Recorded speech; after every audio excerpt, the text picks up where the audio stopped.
speaking door. This is your host to welcome you once again into the inner sanctum. Come on in for the crime of your life.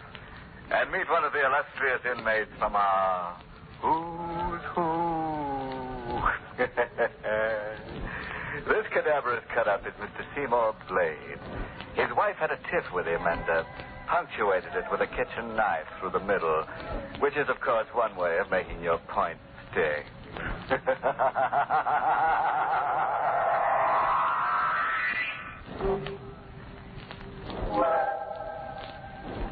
All right, then, lend a fear now to some grim happenings and hear what kind of profit our star Boris Collar from the role of Mark Devers reaped when he put up Death for Sale.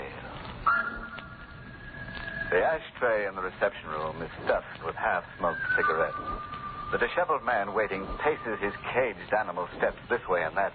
Each second, his eyes dart to the door at the end of the room, at the slightest sound.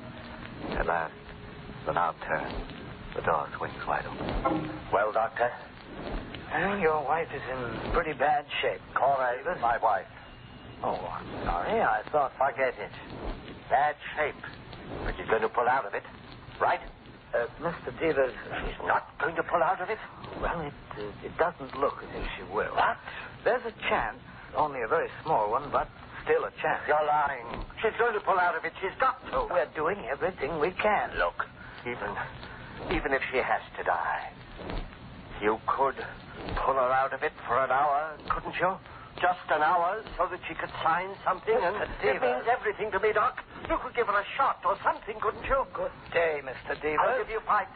Good. $10,000, Doc, and you fool, you don't understand. You've got to do this for me. You've got to, you...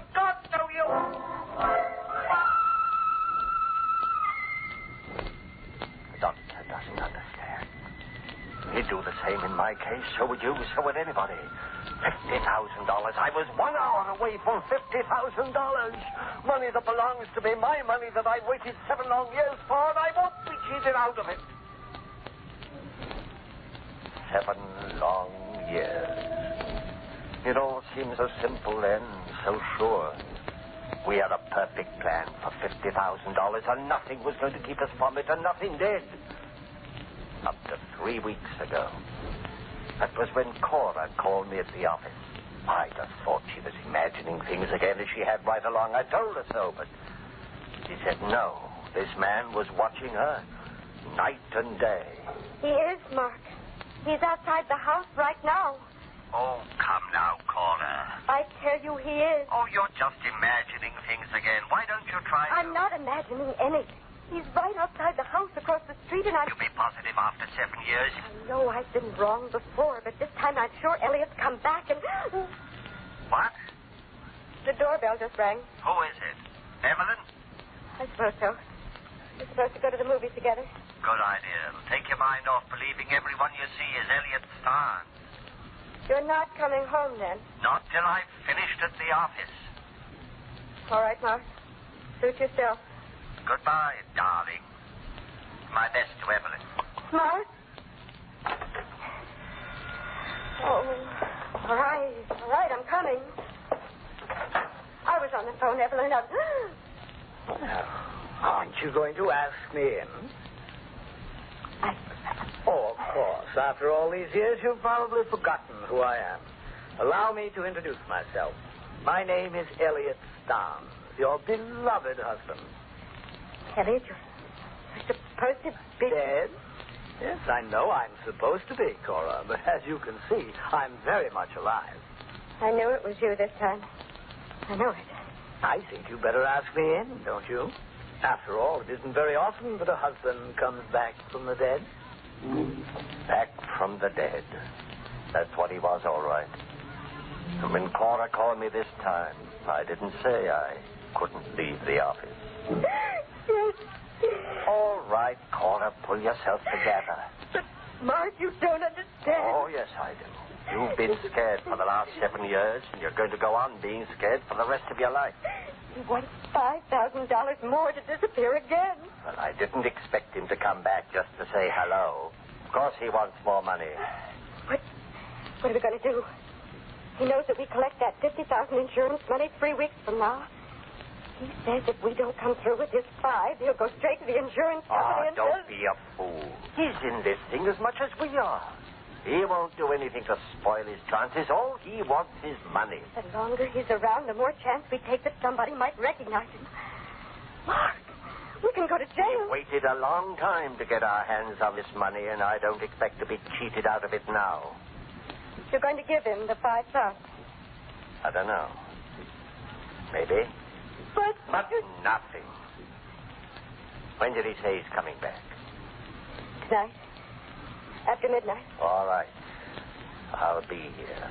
We'll handle Elliot once and for all, and after this time, there won't be any coming back. I guess no matter how carefully you plan, there's always that one small thing you fail somehow to cover. 7 years before, I was sure we'd covered everything. And it was clever. Really clever. The law says that if a body isn't recovered after 7 years' time, a man is declared legally dead. So we found us a body, Cora and I did. We found Elliot Starr and sold him on debt for $5,000. Sure, I'll do it. I'll marry Cora and then disappear. For $5,000, you can sell me on anything. He married Cora, and a little while after the policy was issued, his automobile was found at the bottom of Ridgely's Pond. The police dragged the water for days, but naturally didn't find the body, and the insurance people exercised their right to withhold payment till Elliot was declared legally dead. I understand, gentlemen. And I don't even care about the money. All I care about is that my poor husband is dead. It was clever, all right, and Cora put on a good act. We knew we'd cash in where others had failed because we weren't anxious. We were willing to wait for 7 years. And wait we did. It was a perfect plan. Nothing was going to keep us from it. Nothing except... Now, Elliot has come back. He swore he'd never return, and he'd gone back on his word. But by midnight, I'd made up my mind how to handle Elliot. No, Mark. The only way. No. The only way. This 5 that he wants, that's only the beginning. He'll hold us up all his life. No. He'll drain us dry of every cent of that $50,000. I won't let you do it. Yes, you will. We're in this far. You won't back down now. I've got to. I never dreamed it would turn out like this. Another few weeks and he'll be legally dead. There must be another way. Only this, believe me. And after it's done, it'll be you and me and nobody the wiser. Go on. Open the door for him. Mark? Cora, do what I say. I can't. You've got to. All right. I'll be inside. Tell him everything is set. Hello. Hello, Cora. Oh, won't you come in, Elliot? Thank you, my dear. Don't mind if I do. Mark here yet, Cora? Yes. He's in the living room. Oh, fine. Then you and Mark have agreed on the deal for me. Yes, we have. Come in, Elliot. Everything's set.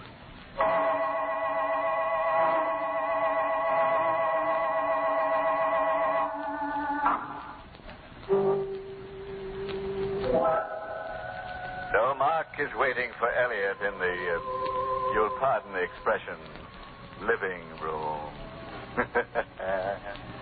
Whatever happens to Elliot actually serves him right. After all, here in the sanctum, we don't go for live people walking around as if they were ghosts. It's enough to scare the death out of her. Poor Cora is so nervous. She just can't look a corpus delicti in the prima facie. Well, enough grave philosophy. Suppose we let our star, Boris Karloff, take up our stock story where we left off. Everything was set. I planned to kill Elliot with the knife I held behind me, and I felt absolutely no compunction about it. You're joking. No, Elliot. You're crazy. Cora, stop him. You'll never get away with it. Mark, no!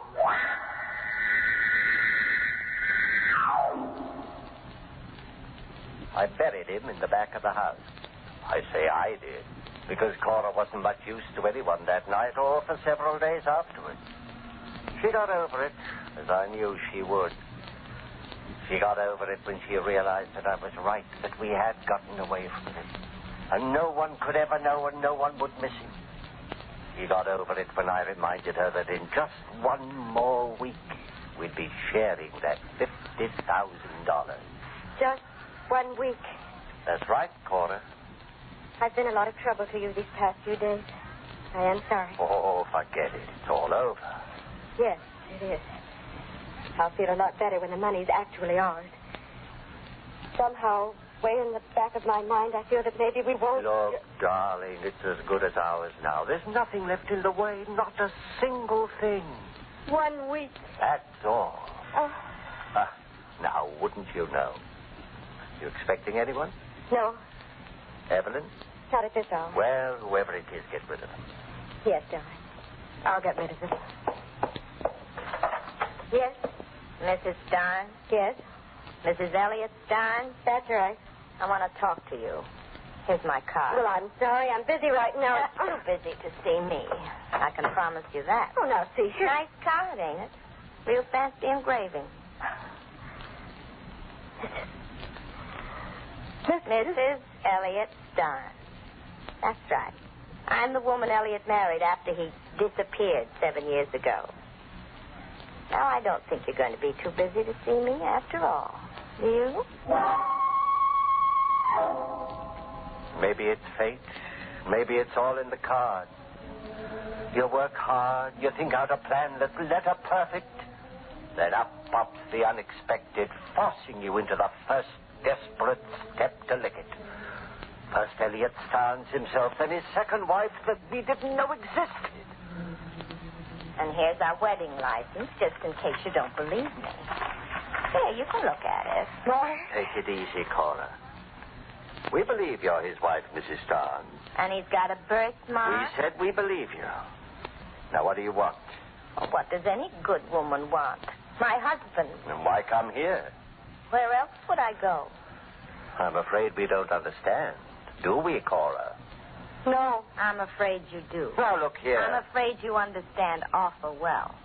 Elliot told me. Told you what? What you two were doing. He also told me if he should fail to come home after a couple of days. Mrs. Starnes, we haven't seen your husband for 7 years. Now, you don't expect me to believe that, do you? I don't see why not. I do.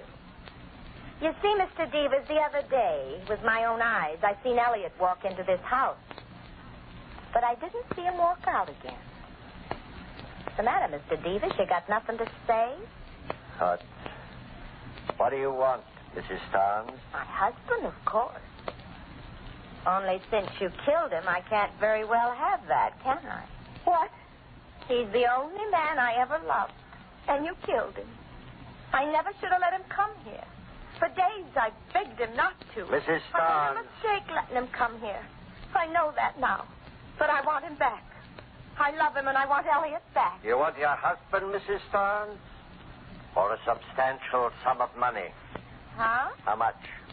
How can you talk about money at a time like this? 5,000? I loved my husband, Mr. Devers. 7,500? Well, how much? 25,000. What? In cash. Mark. Let me handle this, Cora. And if we refuse? Well, then I'll just naturally have to tell my story to the police. Mark. Cora. But you... Oh, let's drop all the small talk, Mr. Devers. I want 25,000 and I want it fast. Now make up your mind. I'll make up my Now, mind. Mr. Devers, don't get rough. I'm not as dumb as my ex-husband. I've taken steps against anything happening to me. No, Mark. Better listen to her. You're not getting away with this. Then you don't get away with Elliot's murder. So help me. Before you put that hand on me, you better have your lady friend look out that window. What? There's a taxi across the street, Mark. My taxi. And the driver knows I'm in here. You'd have to kill him, too. Elliot's ever-loving second wife is here to stay. If you want to get her out of your life, the cost is going to be $25,000. By this time tomorrow night. After she left, I had some work to do on Cora. It won't be the same way, Mark. Not another murder. Said anything like that? Promise me? Not the same way. Sure, promise. After all, if we can get away with $25,000, is that so bad? I'd rather settle for none of it. Huh? That money won't do us any good now. Why not? It just won't. Oh, you're all upset.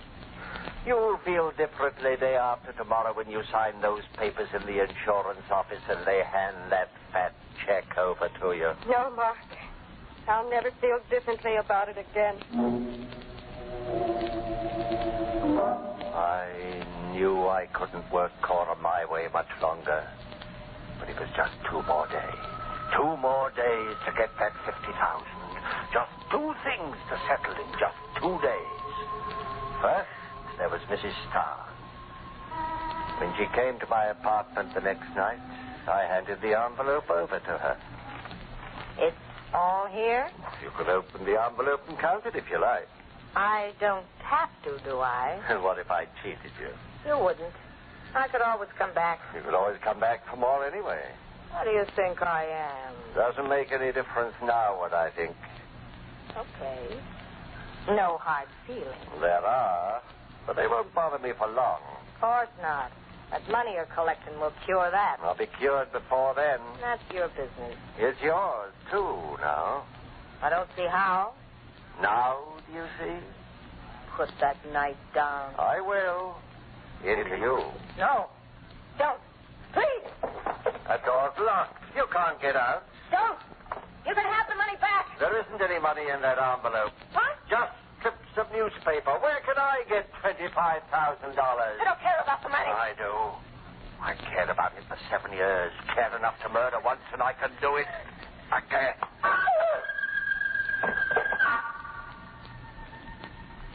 Now, Mrs. Starr, I've no hard feelings towards you. None at all. Just 2 things to take care of in just 2 days. The first, Mrs. Starnes was taken care of, and the second was now just an hour away. The $50,000 was waiting in the insurance office for Cora. All she had to do was sign her name on some papers to get it. Oh, you can imagine how relieved I was as I sat next to Cora when she drove to the insurance office. But it was different with Cora. Cora didn't say a word. There's nothing left to say, Mark. Oh, money won't make you talk, Cora. You wait and see. After you get your hands on the... Hey, you're taking the wrong street. No, Mark. Sure you are. This is the way. It's the only way left for us, Mark. Huh? We're driving straight out of town. We're never coming back. There'll be no more murders. Cora. I know you killed that woman. Now, where did you ever get that idea? I paid her and she left. I was outside your apartment house last night. All right. So you know now. What did you expect? I couldn't let it all go down the drain, not after 7 years? Turn the car around. No. You're going to sign those papers. I want that money. It's too late, Mark. Like fun it is. Let go. You're turning this car around. Mark, the wheel, let go.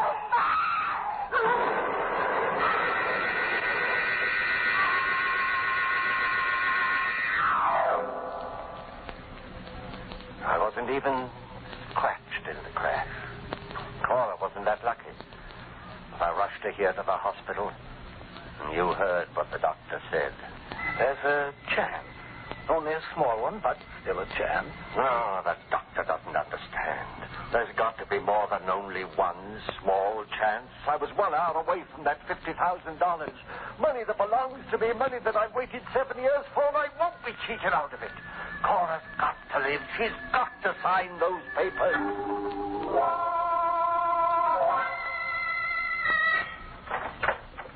Well, Doctor? There's someone waiting for you down the corridor, Mr. Deaver. What about Cora? There's still a chance, isn't there? No chance at all anymore. You're lying. The gentleman is waiting. You're lying. She's not dead. She can't be. The gentleman is from the police. She asked me to call. It's a lie. She's not dead. Mr. Devers, try to understand. She is... No. It's not true, and I won't listen to you. She's got to sign those papers.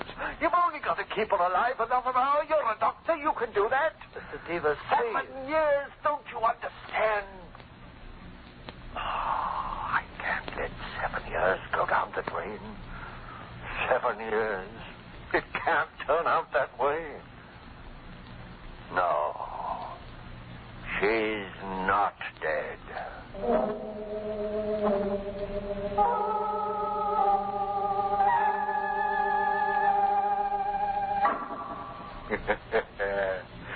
So Mark's 50,000 went down the drain after all. And Mark went down the hatch of a scaffold. You know, I can't feel sorry for Mrs. Starn. She should have known that a rolling widow gathers only moths to Leo. Yes, sir, when you use a dead husband for blackmail, you're bound to end up face down. Oh, a footnote. When you're dealing with life insurance, remember, honesty is the best policy. Well, friends, it's time once again to close that creaking door. Until next week at the same time, when we'll be back with a little hunk of horror. You'll be sure to listen, won't you?